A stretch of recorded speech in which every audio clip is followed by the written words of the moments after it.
Next question is should the education system support and include teaching about pronouns, non-binary, and etc.?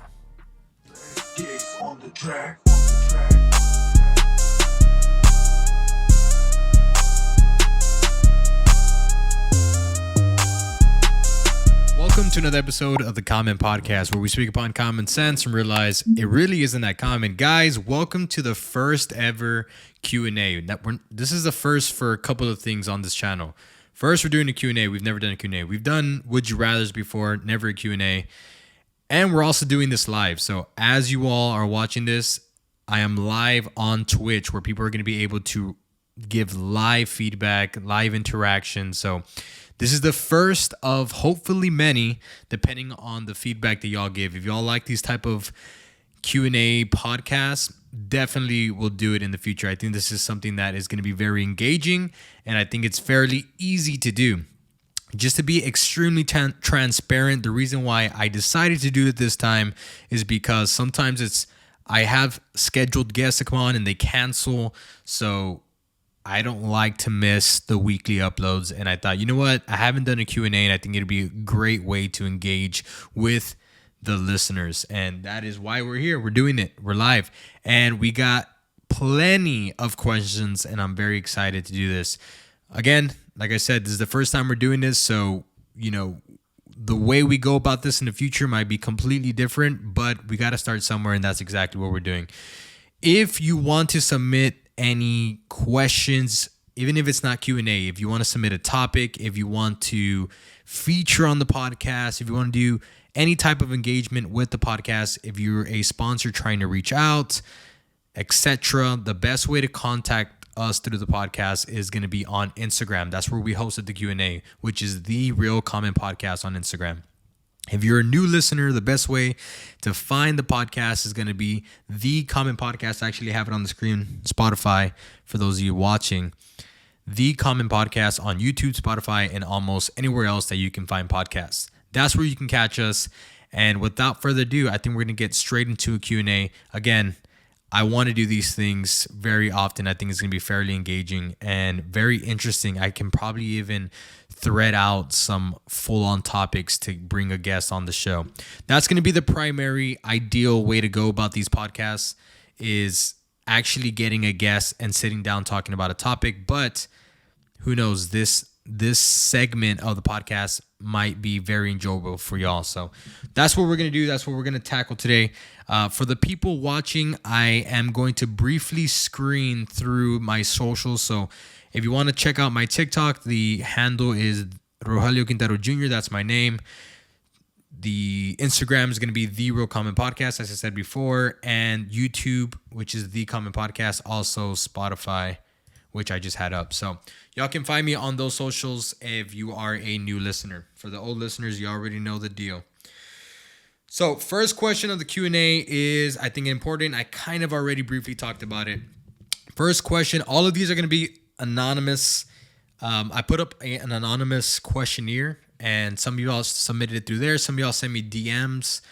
I'm going to not disclose anybody's names, whether you DM'd me or you send anonymous. I'm going to keep everybody pretty much anonymous. So first question is going to be, how can somebody be on your podcast? How can somebody be on your podcast? I already said this in the beginning.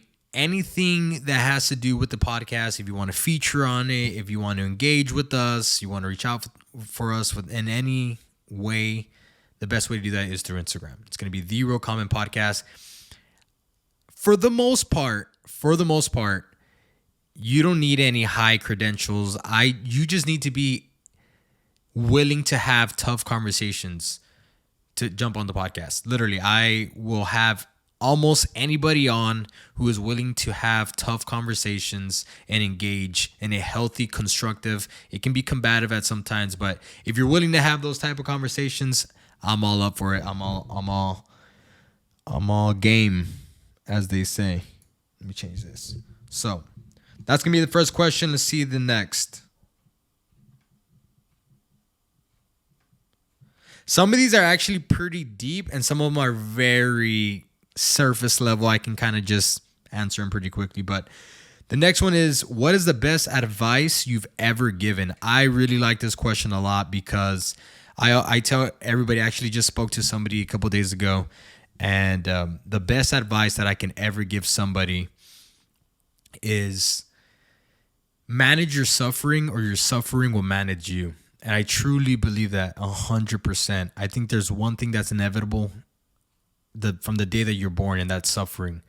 And you get to choose whether you want to manage that or you want to let suffering just overcome you. And the pivotal thing about allowing suffering to overcome you, to have its way with you, is that you don't have control over what's going to happen. I have a perfect example. For instance, you have health issues. You have two decisions. You can decide to work out every single day, right? Working out every single day is a very tough thing. Maybe even five days out of the week. Working out in general is not necessarily an easy thing. It's a tough thing. It's a form of suffering. You're putting your body through some work. You're putting your mentality into some type of stress, which could be considered as suffering. But if you do that every single day, if you manage your suffering, you tell yourself, I'm going to run a mile every single day. It's going to suck and it's going to be some type of suffering.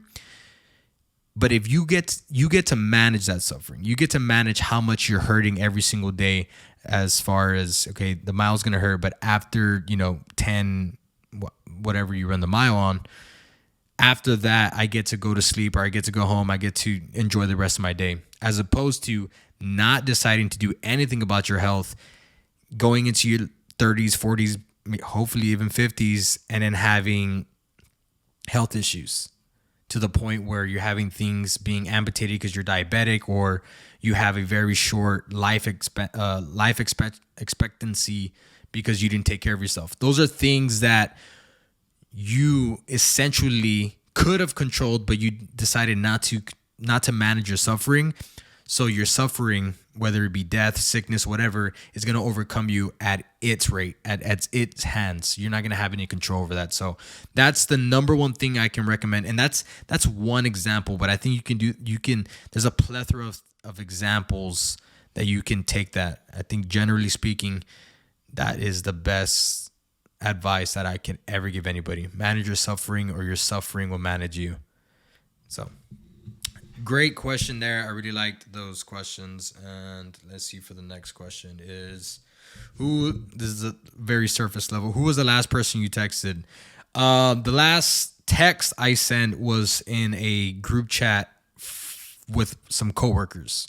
Besides that, it was my sister-in-law. So very easy question there, but have you ever got into a fist fight? So actually, funny, when I was in elementary, I was a big fighter. I don't know if this is the case for a lot of people listening, but body blows, which is basically an act where you agree on engaging with somebody by throwing punches only at their body, no face shots, and you have like a time limit, or whoever gives up, right?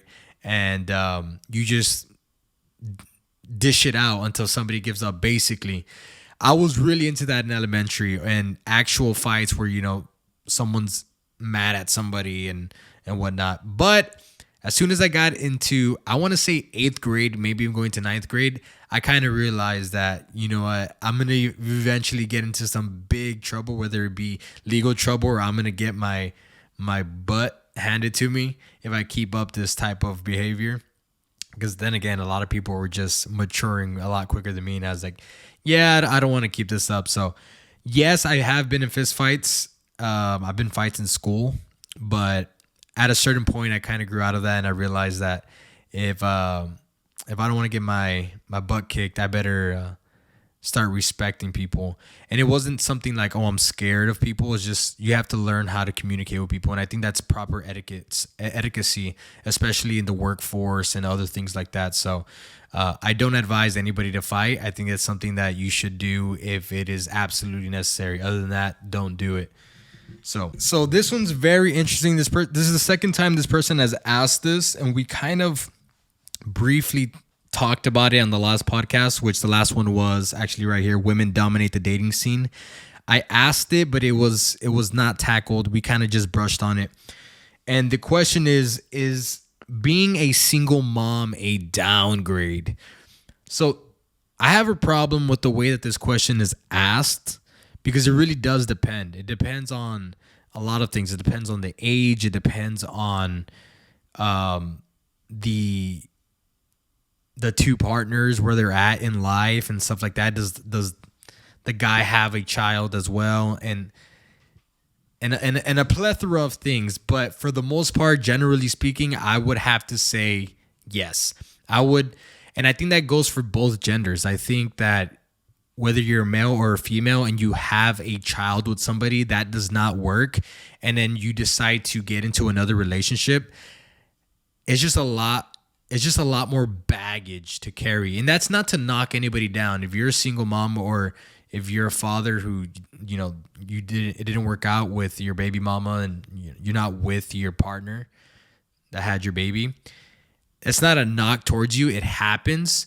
But I think realistically speaking, value does go down, because me personally, I know if I had the option between a female who, I mean, obviously I'm married, but if I was single, if I had the option between a single mom and a single woman who was childless, and I can start my own life with them, I didn't have to deal with the baby daddy. I didn't have to deal with raising a kid that wasn't mine and things like that. 100%, I think 99.9999 men would choose the single woman that doesn't have any children. So that's not a knock to anybody, but that's just my personal opinion. Let me know if you think anything else in the comments or anything like that. But again, the person that asked this, I appreciate you. I know you're longtime viewers. I hope you don't get offended, but those are just my opinions. Okay, next question is going to be all-time favorite quote. So I came across this old African proverb about 3 or 4 years ago, and it reads, "If there's no enemy inward, the enemy outward can do you no harm." And that spoke volume to me.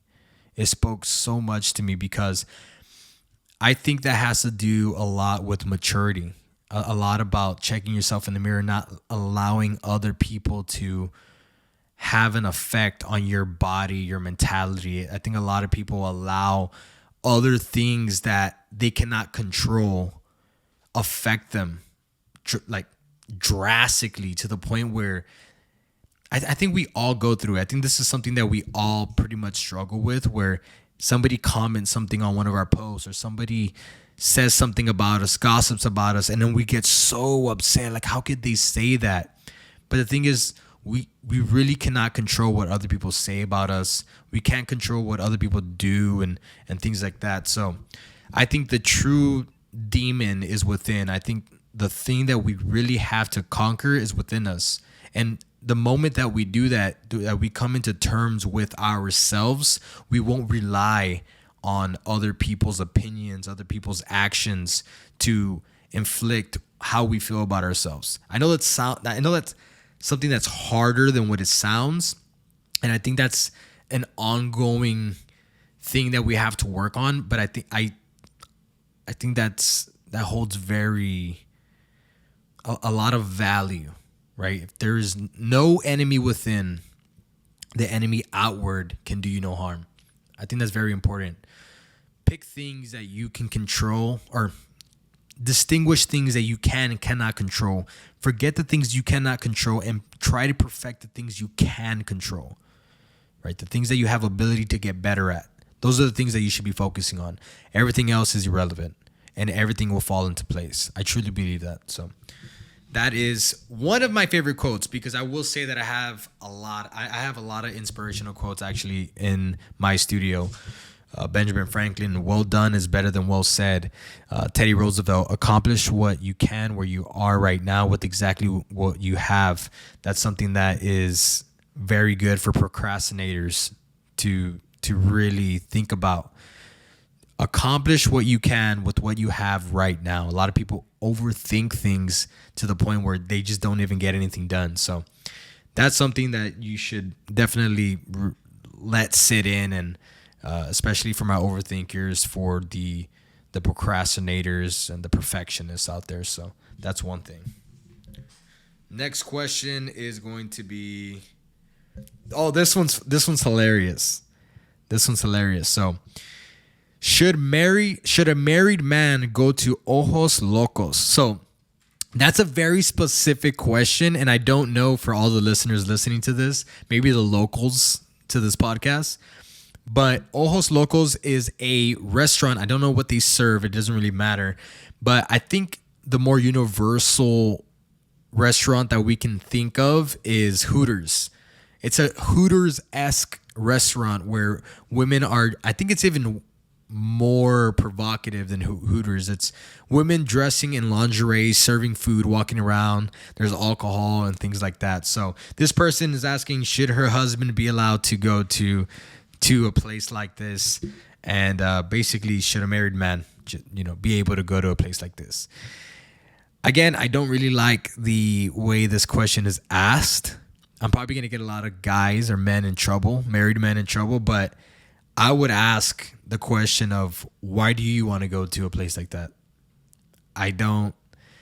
To me personally, if I'm a single man and, I'm not in a relationship, I'm not married, cool, because to me personally, I'm going to a place like that for one reason. And it's not for food, right? I mean, I think personally, men deal with temptation. Temptation for men is a lot more prevalent than it is for women. And me personally, I would not want to put myself in a situation where I have temptation filled around me. Take that as you will. Should a man be allowed? I think if it's even questioned that bad, maybe not. But at the end of the day, every relationship is different. Every marriage is different, and assess it as you will, right? I don't know. There can be wives and husbands that are completely fine with it, and then on the opposite side of the spectrum, the wife or the husband have a really hard time with allowing stuff like that. Me personally, I just wouldn't even want to go to something like that personally, just because I know better for myself. But take it as you will. I'm curious as to what y'all think about the situation. Leave that in the comments below. Should men be able to go to these bars where women are pretty much, in underwear? Essentially is what's going on. So let me know. I'm very interested in that. So let's go to the next question. What happens when an immovable object meets an unstoppable force? Nothing. Absolutely nothing. For those of you that don't know, that is an iconic quote from the Dark Knight Batman movie, where Joker basically tells Batman that exact quote. This is what happens when an immovable object meets an unstoppable force. I had to search that up. I'm not going to lie. I didn't know that. The person that messaged me that is a bit of a geek, but I love him. And I appreciate you. Next question is, should the education system support and include teaching about pronouns, non-binary, and etc.? Absolutely not. Absolutely not. I stand my ground on that. It's nothing against people that believe those things. At the end of the day, I believe whatever you want to believe. I don't care your sexual orientation, your gender, whatever it is.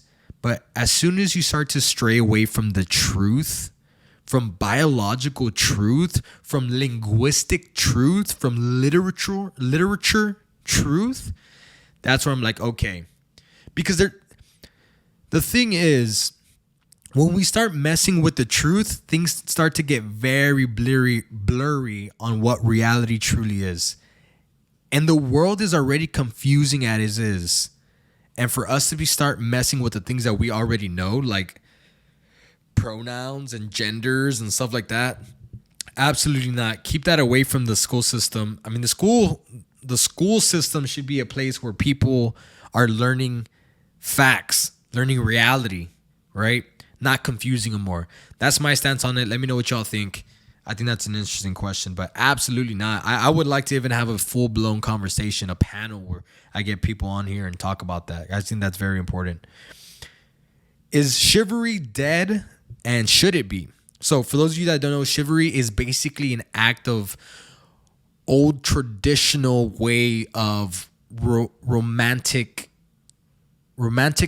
traditions, such as opening a door for the female, paying for the female, just very very well mannered way of where the man basically does all the romantic stuff and takes care of the woman.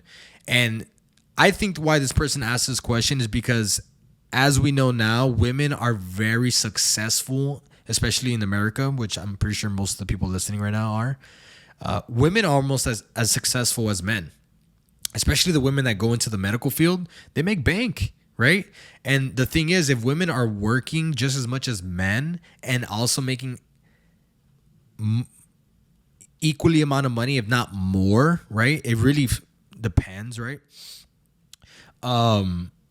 Then why does the man have to pay? Why does the man have to be doing this, doing that? Do I think it's completely dead?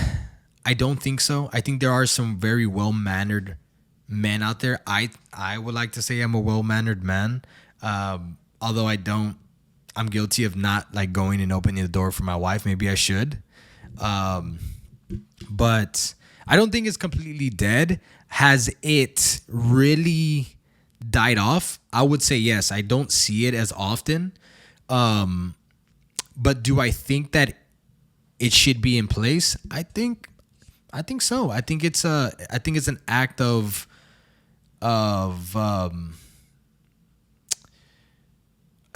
respect, an act of honor, an act of well-mannered men.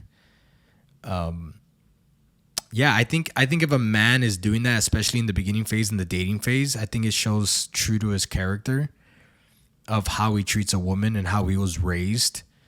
But yeah, has it died off? I would say so, for a plethora of things, such as there's a lot of toxic masculinity out there. There's a lot of I think there is a rise in single mother households that, they can't really project true masculinity, healthy masculinity to men.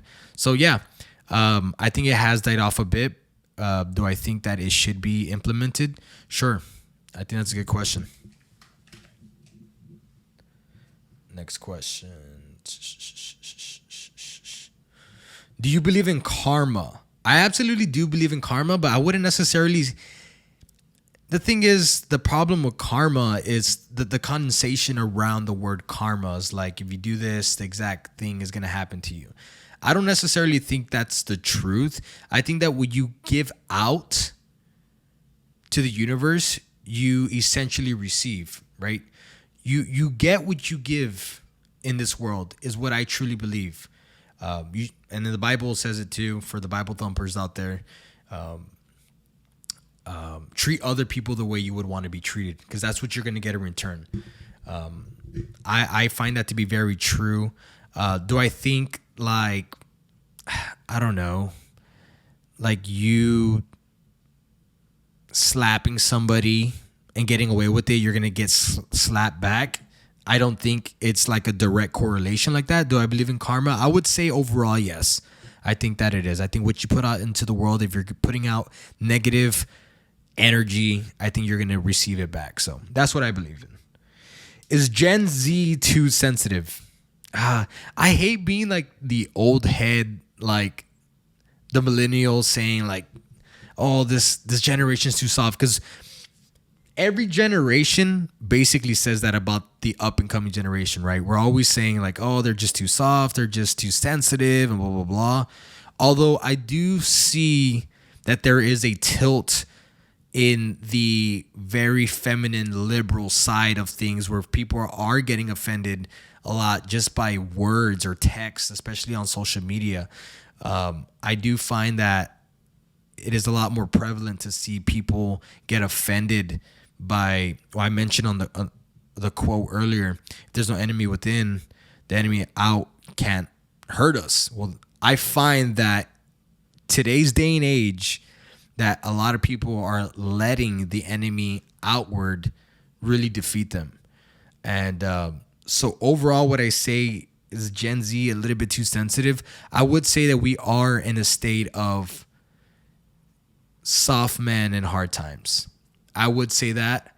But I do think that we underestimate the up and coming generation, because I believe that the up and coming generation have some advantages that we will never have. We have to understand, as generations go on, it's just not your time anymore. That's what I truly believe. Like, your time as a kid, as a adolescence is no longer. Times are going to change and people have to adapt. And right now we're living in an era of social media and the internet. And the thing is, that's the way it's going to be, and it's going to increase, and it's going to continue to be that way. So I guess just to answer the question very shortly, I think yes, but I do think that we're going to head backwards to where, not backwards per se, but I think we're going to start going to an era where people are going to start to be tough again.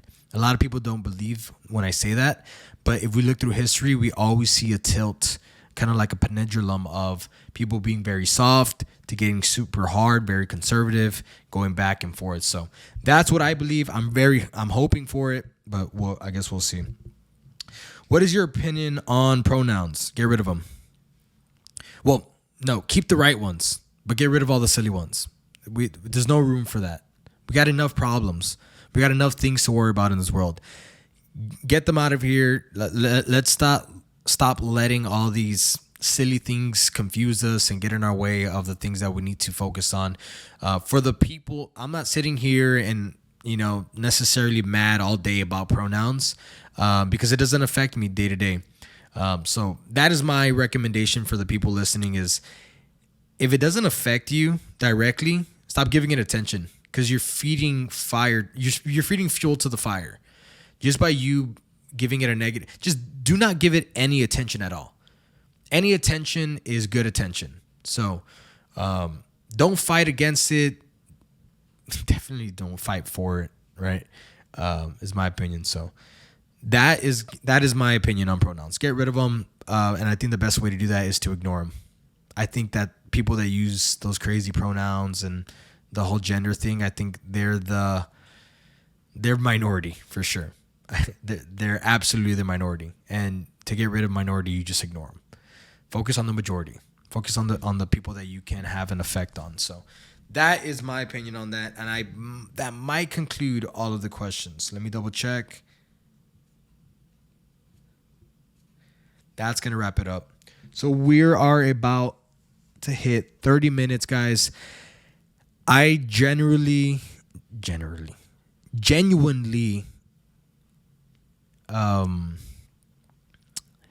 enjoyed this conversation.